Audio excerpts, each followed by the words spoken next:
I beat you. Beat me, but it's not going to be too long until I figure out the system in which you beat me by. I was thinking today we were in Greece not too long ago, me and Sako. Yeah. Had to have been a few, what was it, maybe 4 years ago? No, I think it was 3. It was actually 2. 1. It was actually 2. It's the Shant and Ari podcast, you guys. Episode number 54. Shant, how awful was that tonight? We're just getting worse and worse, man. Like it's deteriorating. Yeah. Oh man, Shant. So crazy. Did you hear anything about this whole coronavirus vaccine thing coming up? I don't know. Are you going to take a vaccine? I mean, it wouldn't be a bad idea. Well, there's a big group out there, and a lot of my friends are, which I'm not saying I disagree with them. There's a lot of anti-vaxxers. What's the worst possible thing that could happen from a vaccine for corona?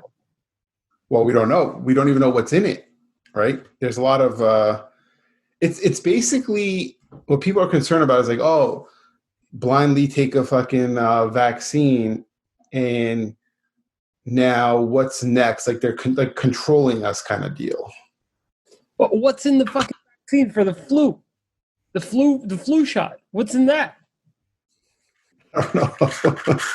I've never taken the flu vaccine. Have you taken the flu vaccine?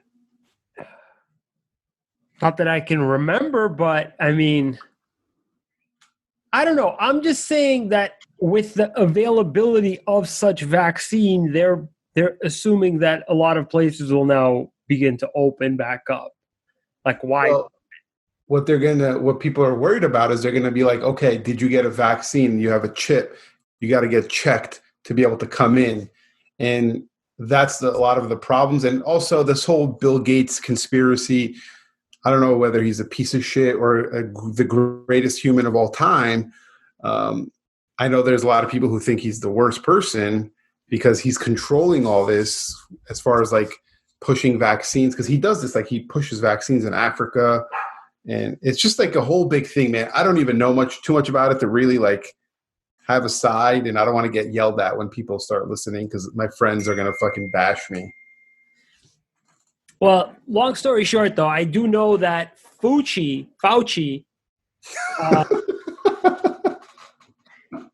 he used to be on the board for the company is one of the companies that are producing the vaccine, the Armenian guy's company. Oh. He used to be on the board for that company. So it's just, there's a lot of people that are just involved. Why are you involved? How long have you been? You know what I mean? It's just like everybody's like not new around these parts type of story. I don't know, man. It's I don't know if that's the point you were getting at, because you did bring it up. What was the reason you brought up the vaccine? I'm just waiting for us to get back to normal here. I was thinking about it earlier. It's like, dude, do you feel like you've been doing this since March? It's fucking. I don't feel like I've quarantined, or I haven't quarantined, and I'm not trying to be like, because I'm anti it or anything. I've literally lived my life besides going to the gym the whole time because of just stuff that I've had to do, where I don't feel like I've experienced true quarantine. I kind of wish I did. I like staying at home all day. Fucking lucky bastards, man.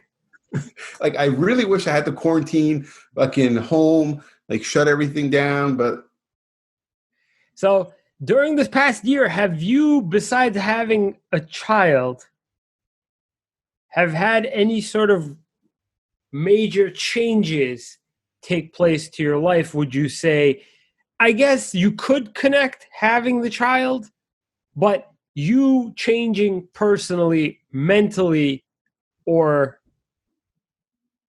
physically, and tell me a little bit more about when we get into our topic. Tell me a little bit more into what sort of helped you get there, because we were talking about books and whatnot. But I guess the question that I'm trying to ask is, have you actually been affected by anything during this past few months that could tie into this whole coronavirus thing, or has it just been just whatever for you? Well, yes, it kind of has, like, job wise, because remember I took my talents to kind of like a more corporate role in real estate. But I still kind of do not me personally, but the side stuff is still there. So that is a pretty big change. One thing that pre-corona or during corona, what kind of, and some of these books has kind of helped me in that is think bigger, right? To actually like go for something bigger rather than the small stuff. So that's kind of a big mind shift that I'm going after. And today's episode, it's going to be about our favorite books, right?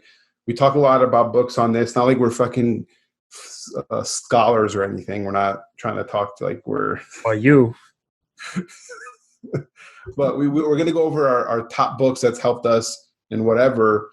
So just thinking bigger got me on a different mind shift where now the things I do, I'm looking at 5 to 10 years ahead rather than this current moment, if that makes sense. Yes. So I guess I kind of fucked up the introduction to what I was trying to get to was, okay, I wanted to talk a little, because we always talk about shit that we're reading or like suggested reading.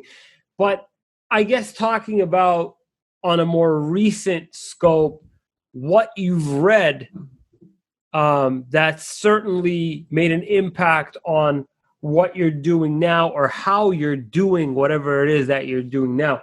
My reading list over the past year has very much affected my day-to-day today, and very much affected or has been affected by the whole corona thing.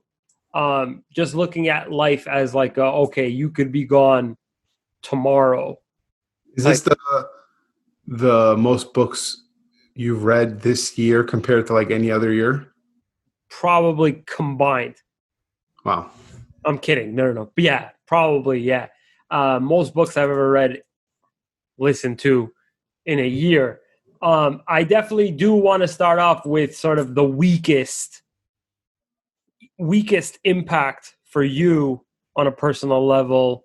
We can go sort of weak to the strongest. Strong impact. Okay.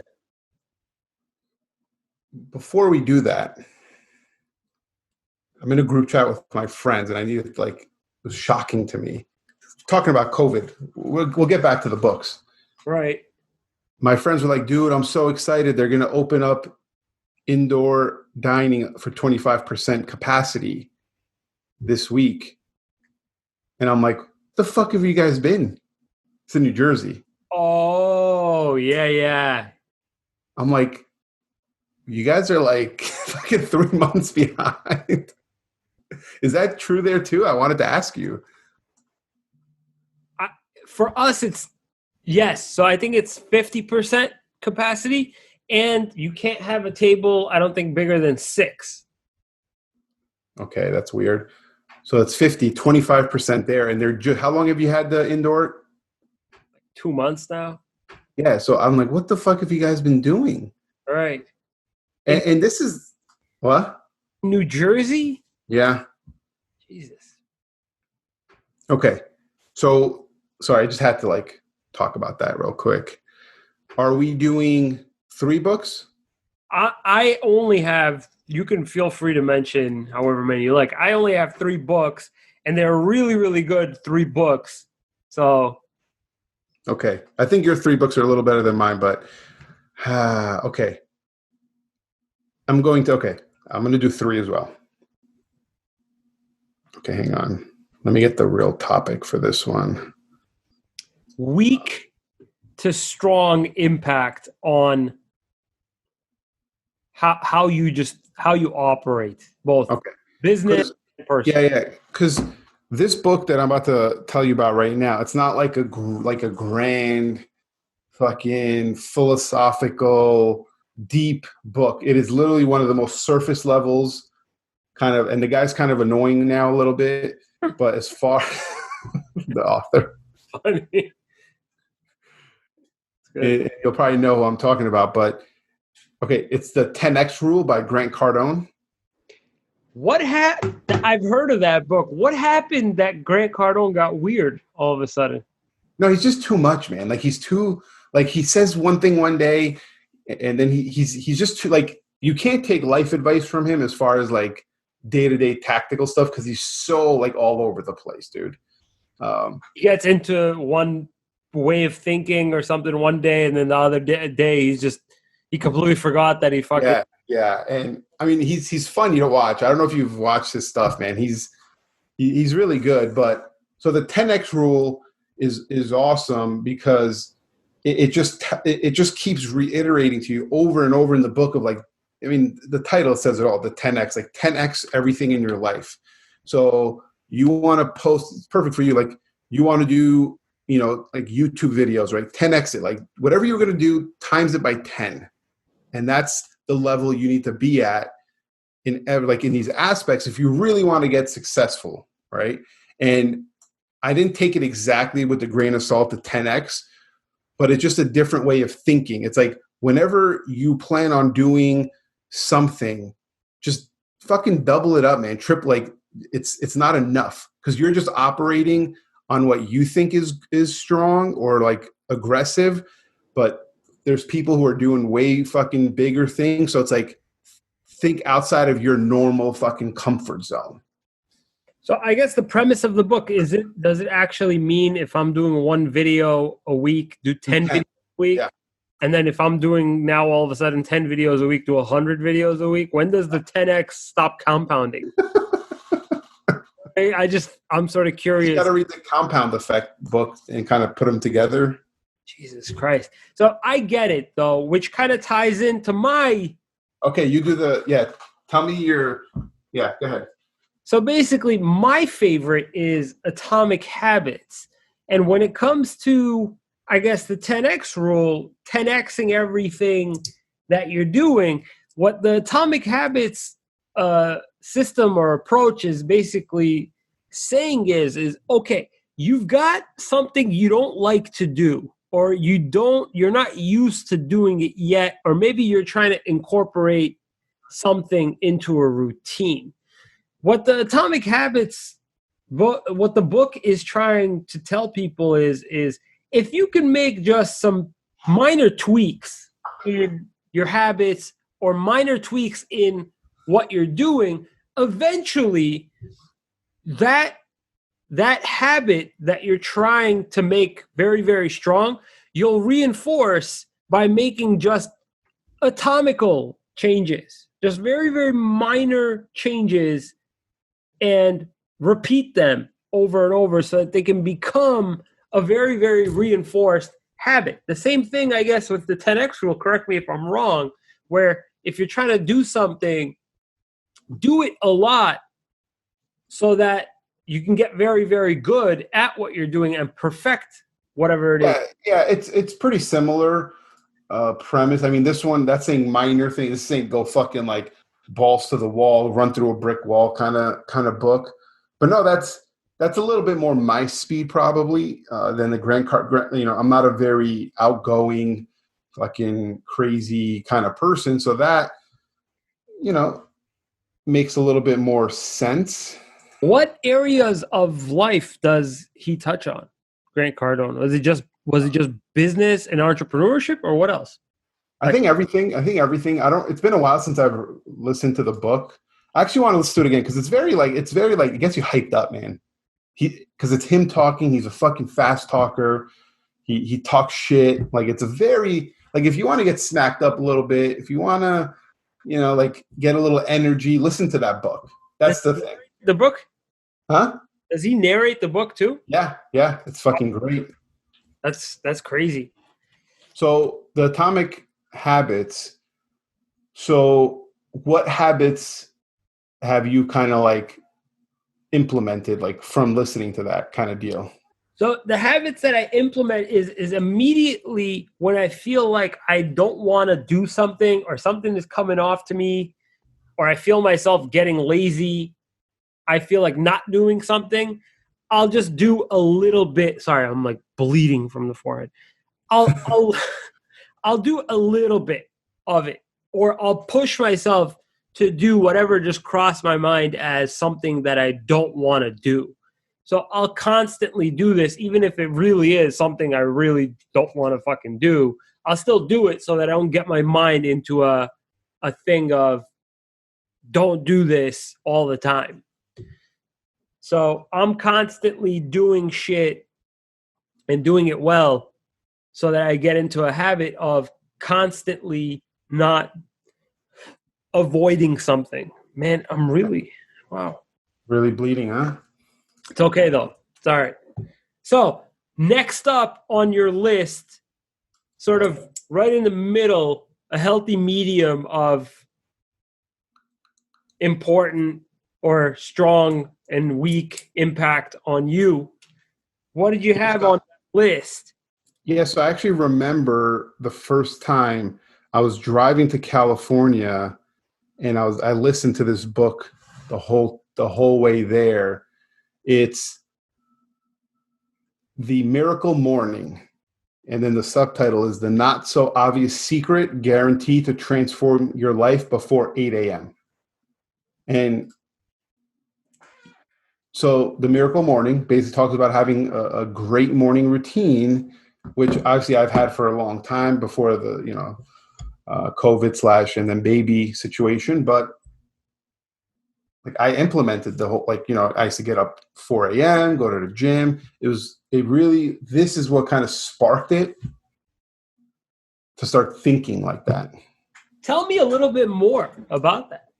Tell me a little bit more about the Miracle Morning and what, like, there's always a small thing in whatever it is that it really hits home. What was it? What was fucked up, or what were you not doing, and what did you decide to implement? What is it? So the guy that booked author Hal Elrod or whatever, I don't remember exactly, but he had a really fucked up thing. He was like paralyzed. He was in a crazy car accident.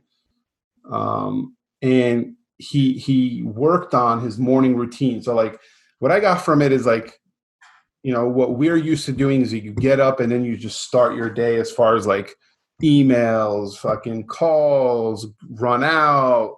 And this focuses more on like working on yourself first thing. Like we've talked about this, this, everyone knows it, right? That you should be doing this. Mm-hmm. But it's just like focusing on like you first when you get up, and then you have more energy and more power throughout your day. So this really kind of sparked it. And then what I started doing is I met a lot of successful people in business and real estate, and their morning was the most important thing for them. So I put two and two together. What is important about the morning though? Because I have never been up before like 7 or 8 a.m. I wish I could. I've been going through like a sleep thing now where like I'll try to sleep at like 10 or 11, but I'll still fucking wake up at like 9 a.m. I don't know why.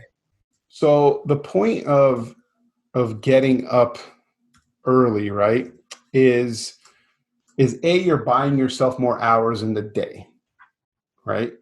Love that. Now, and he breaks this down as like if you wake up 2 hours earlier, you have 2 more hours of being productive, and like the habits and compounded effect of 2 hours a day, 5 days a week, over time, you've gained so much, thing. Huh? Oh yeah, that's fucking 700 hours in a year. And you have so much more advantage. And then also the mornings are quieter, right? You're able to like just focus on you. When you get up at 9 a.m., things are happening, bro. Like you got people hitting you up on car deals, the restaurant, they're bothering you already, right? But if you get up at 6, no one's up, no one's talking to you. You're just focusing on you first. Very good. So it was very, very hard for me to pick what's number 2, but it's The Power of Now. Yeah, you've talked about that here. Yeah, The Power of Now.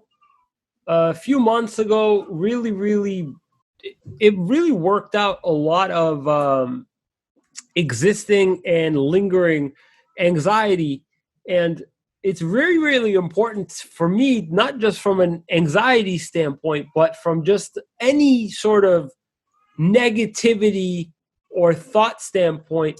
It really puts into perspective exactly what is going on in your mind and how you choose to identify with what's going through your mind. You can choose to very much dismiss any thought that comes through your mind that you don't want to associate with. And ruminating, thinking about the past, thinking about the future, and just generally, he describes stress in this way, in that if you're thinking about something you can't change constantly, you're constantly living in a state of in a constant state of stress. Your body and your mind are in a constant state of stress. So it really did. I had to read it like 2 or 3 times to get the gist of it. Not the gist of it, sorry, to get to the core of the message. But it really did help me just snap out of a lot of just stress or thinking about the future and not really being present in the right now. Like, put it this way, if somebody were to come to me and start having a conversation, I wouldn't be fully in the conversation. I'd just be looking for little snippets that I could just add up together. Tell that. You're just. I do that all the time, man. So that's good. So yeah, it's a very, very cool thing to sort of snap back into you. But yeah, loved it. Loved that book. You hear Leo? Yeah, tell him he's being too loud right now. Leo, cut it out, man. We're in the middle of something important here. So are we on to the number 3? The last one. Yes. Can we get an honorable mention? Oh, talk about an honorable mention. I'll be right back. Just like a decent book. All right. So the one book that I was trying to read, but was really kind of old in the way that it was being presented, and I think somebody addressed it. I think so. The How to Win Friends and Influence People was a really, really popular book, and it still is a really, really popular book. But since then, I guess it's been updated or it's been addressed for, I guess, the modern day and age where we're not meeting people or we're not talking to people constantly in person. So How to Win Friends and Influence People, the techniques described to influence people. Yeah, that's a good one. It is, but it's not. It's sort of not up to date because you're not winning friends and influencing people via the same. Yeah. Just the overall message was really. That's a good one. That's a good honorable mention. Right. But I really wanted it, to be honest, but it really didn't do much for me. I sort of I'm good at people. The audio part was a little boring. I think that's why. Could have been. My honorable mention was, it's a good listen. This is a really good listen. I mean, there's a lot better books out there. All right, I'm going to give you 2 honorable mentions and then we'll get into our number 1. One was Extreme Ownership by Jocko Willink, Navy SEAL guy. He talks about how you could transition, how extreme ownership they had in the Navy SEALs, where like if you don't do something, someone will die. The same ownership you take in business. It was very, very good. Good listen. I think you should listen to that one, Adi. The next one was Relentless by Tim Grover, Michael Jordan, and Kobe Bryant's, well, mostly Michael Jordan's ex-trainer. And he talked about a lot about Jordan and Kobe, how they like were so relentless. They would never stop. You told them, all right, we're done. They keep going. So that's a very good listen for motivation. Love that. Those are two, and then, well, another honorable mention would be the one that I think is going to be your number one, but I'll wait for that one. So my number one is, so how old was I? 25. I wasn't really into like self-development or anything. And I was reading this book. I don't know who told me to read it, but I was reading it. I was at the New York Blood Center at the time. I literally that was the first time I was like so into a book in my life, 25. Never read a book before that I was like so into it. And I actually finished it really fast. And it really changed the way I started thinking of things. It's Rich Dad, Poor Dad. Wow. By Robert Kiyosaki. And I don't follow all his thought processes and how he like says you should be about money and stuff. But that book really changed me from going to like, hey, I need to have a career and as a UPS driver or whatever, which is fine. There's nothing wrong with it. That's the route I was going until I read that book. Can you tell me more about Rich Dad, Poor Dad? Because I've heard it so many times and judge a book by the cover, no idea. Yeah. It's entry level, right? Like it's not like a deep book. It's entry level. So it talks about how he grew up and his dad had a poor mindset. And then he had his friend's dad who had a rich mindset. He was an entrepreneur. And he talks about how the lessons he learned from his poor dad, his actual dad, were like go to school, get a job. But then he learned from his rich dad on how to make money and how to turn money into more money. And he breaks it down he has this 4 quadrants. I don't remember it exactly, but it's like a worker, then like as a business person, still like where we are is this side of the quadrant. There's 2 sides. We're on the shitty side where you still work as a business owner. And then there's the other sides as like wealthy and like investors. So there's like the 4 quadrants. Let me look this up. But yeah. So we're technically still douchebags?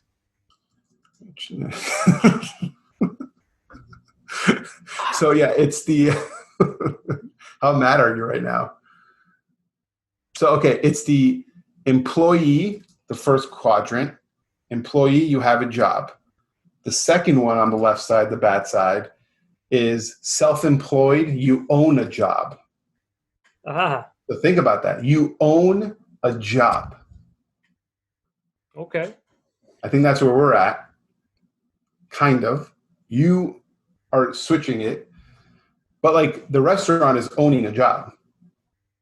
True.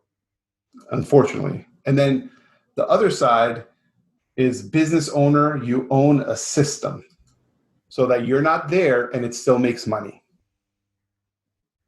Your dad. Your dad's there. And then the last one is investor. You own investments and they just pay you. I got you. Okay. So that opened up my eyes to all this. What would you say is the most highlighted investment that they talk about?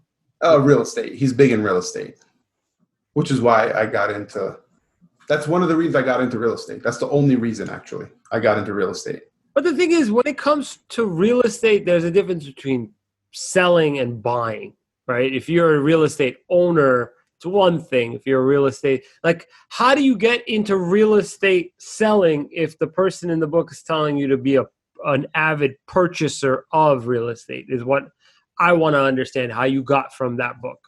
So my whole goal was to get in so I could end up purchasing. I got my license originally just to like be able to purchase stuff, right? But what happened is I was pissed off at my job, And I just said, fuck it, I'm going to start selling, and I could use that money to purchase. So that's what happened. Did you have your license in New Jersey too? No. Makes sense. Yeah. This opened up my eyes to this like whole new world. I'm very, very happy that you picked up a book. How did you find out about it at 25? Who told you? I think, who told me?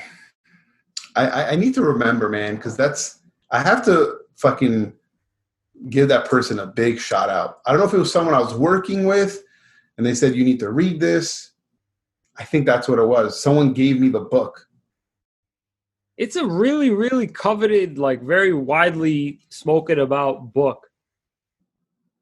It's sorry to cut you off. Like, it's crazy how much a book of like 200-300 pages could change someone's life, right? Like, someone gave me that book. I have to remember who, because I have to thank them. Someone gave me this book that just changed my life, like literally changed the whole course of my life. It's crazy. Literally. It's insane. That really is insane. I'm happy to hear that, because honestly, it's the like little wake up calls, or like the little like pushes, you know what I mean, that really trigger it. So I guess I'm excited. What's that? I'm excited for your number one. Yeah. So my number one was this past spring. I picked it up, and it's David Goggins, and it's Can't Hurt Me. So I was able to quit smoking because of this. Wow. Because of this book. And the very, very simplest way I can describe what it did to me was it put me in a mindset that you got to sort of ignore whatever excuses your mind is creating for yourself, for you to not do whatever it is that's making you feel uncomfortable.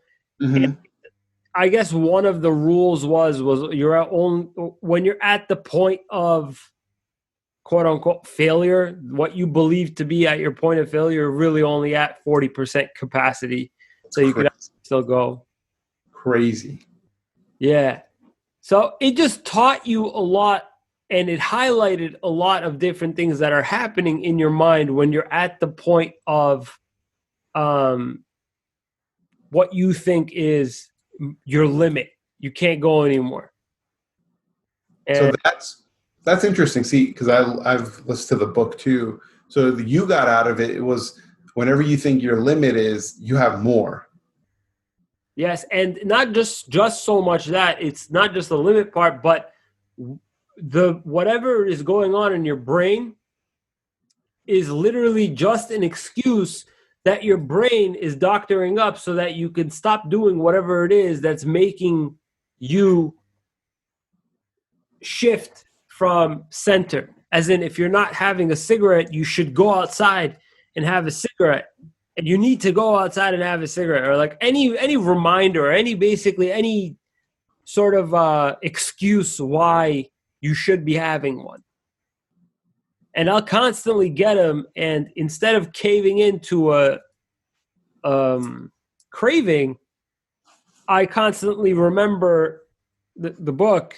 You know, you're creating an excuse for why you need to do this, or why you need to do that, or why you need to do that. Like, you don't, most of the things that run through your mind between this book, Can't Hurt Me, and between The Power of Now, I've basically convinced myself that most of the shit that's going on in my brain is just to make me reward myself with garbage, which is basically having the cigarette, having bad junk food, Mm-hmm. you know, pleasing my... Wasn't that the time when you were like doing 1,000 push-ups a day? Yes. So, and I since stopped doing that because my fucking body is tired from running, but I've been running a lot lately, and this is coming very handy when I'm running. Yeah, man, it's just it. The book teaches you that you're creating excuses most of the time when you can't do something. It's a good book, man. It's such a good listen. Didn't I tell you to listen to that? Was that me? Yeah, yeah. You made me stop smoking, Sean. Good job. Hey, that's what I'm here for, man. If anyone out there remembers who the fuck gave me Rich Dad Poor Dad, message me. Let me know, I please. need to know. Yeah. Yep. Book. Hmm? Major changes from these books. It's crazy, man, because I hated books my whole life. I'm not gonna lie, I don't like books that much either. I much enjoy listening than I do reading. But I'm reading a book now. It's 400 pages. It's it's all about investing. It's about buying apartment complexes, like big ones, and it's like literally a book on like formulas and like the science behind and like actual like how to do it. So it's like all the terminology and shit. So it's a very fucking um, just hard read. I don't get it. These guys, they teach you how to make millions and millions of dollars. How much did the book cost? $13.95? Yeah, it's sick. It's literally fucking like yeah. Just never understood books like that. Like, let's teach these people how to flip millions of dollars for $13.95 instead of making a course like a hey, sign up for our 129. You know what I mean? $1,000 course, $150,000 course. So yeah, my mentor Joshua Smith, he always talked about. He was very big, and we've talked about it on the podcast about when someone gives you a book recommendation, ask them questions, and if they can't answer the fucking questions, they probably don't read the book, or they don't remember anything about it. And if they don't remember anything about it, it's not a good book to fucking read because he's very busy. He's a very busy guy. So, and he always talks about like you want to pick like 3 things out of a book because the book is going to be like 300 pages, right? Or 10 hours long of listening. You're not going to remember everything. You're not going to do everything it says. But if you could take 1 to 3 things from a book, even one, and just implement it, that's it. Especially if it's life changing. Yeah, like quitting cigarettes, like just that. I think, did I send you the Audible for free or no? I can't remember, but I definitely found out about the book from you. I think I sent you the Audible for free. So I sent you a free Audible and you quit smoking and it's going to literally save your life. Sick. Like, It's insane. I know. It's what about the people? I don't know if you're like this. So forgive me if I make fun of you. The people who like read it on like 5x speed just to like get through it. I don't do that. Sometimes I even slow it down. I do it on like 0.8x. But I did. What did I do here? I did that. The power of not the power of now. Sorry, the can't hurt me. I did it on 1x because I knew his voice was his. So like I didn't want to fuck up the voice that I was listening to. But other people, I don't know their voice. I'll put it on like 2x, 1.5x.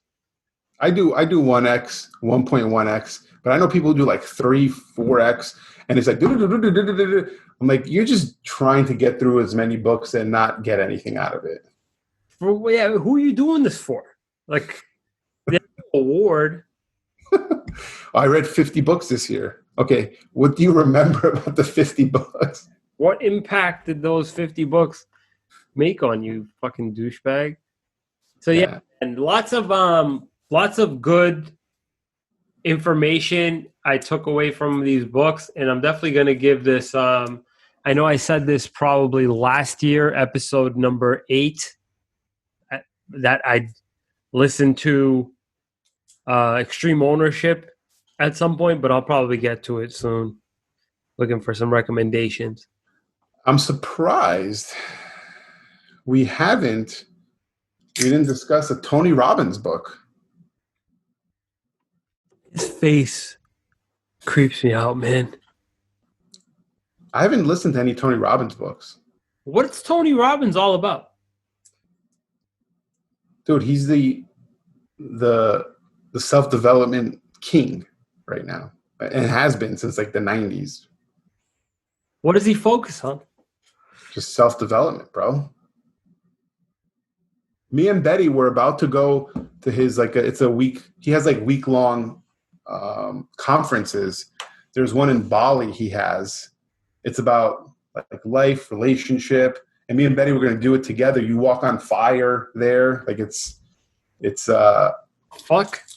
It's pretty intense, and we were going to go, but the baby.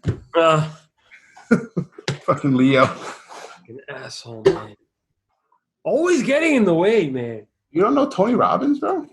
I know Tony Robbins, but what was he all about was my question. Not so much who is he, but what's he specialize in? Like, we know what Gary Vee specializes in. We know what fucking Patrick Bet David specializes in. Are you going to get his new book? What is it? What's his new book? He just released Patrick Bet. Oh, it's called Your Next 5 Moves. Ooh. Sounds aggressive. I would get it because, I respect the man. I think we should support. Oh, he's low-key Armenian. Doesn't really say much until, he says much. You know what I mean? Like, talking about the genocide that the Turks committed. And I like his podcast, man. He has a podcast? Yeah, it's a YouTube podcast. Like, he has 3 people on, and it's just they talk about the shit that's going on right now. It's really good, man. Probably less views than ours, but it's whatever. It's close. I mean, he's at 100,000 views an episode, so it's close. That's nothing. He's a loser. Yeah. One of his next moves should be try to catch up to the Shant and Ari podcast. Oh, man. All right. Can we get him on our podcast, you think, one day? I would love that. If anyone knows Patrick Bet David, see if he would come on our podcast. We might get more views, actually. Bro. All right. Didn't you have to go? Yeah, baby's sleeping now, so. Well, what I will do is I will also go to sleep like a baby. Gonna try out this new CBD oil for sleep tonight. Are you a CBD oil person? I was a few months ago, but then I stopped. But then I remembered that I think it was giving me a really, really good sleep. So I'm gonna try it again, see if it had anything to do with it. Oh, man. Okay. All right there. Well, it's been a good one. Good night, Shant. Good night. And if anyone has any better book recommendations, let us know. They probably won't. Yeah. Well, fuck you. All right. Well, good night, everyone. Bye.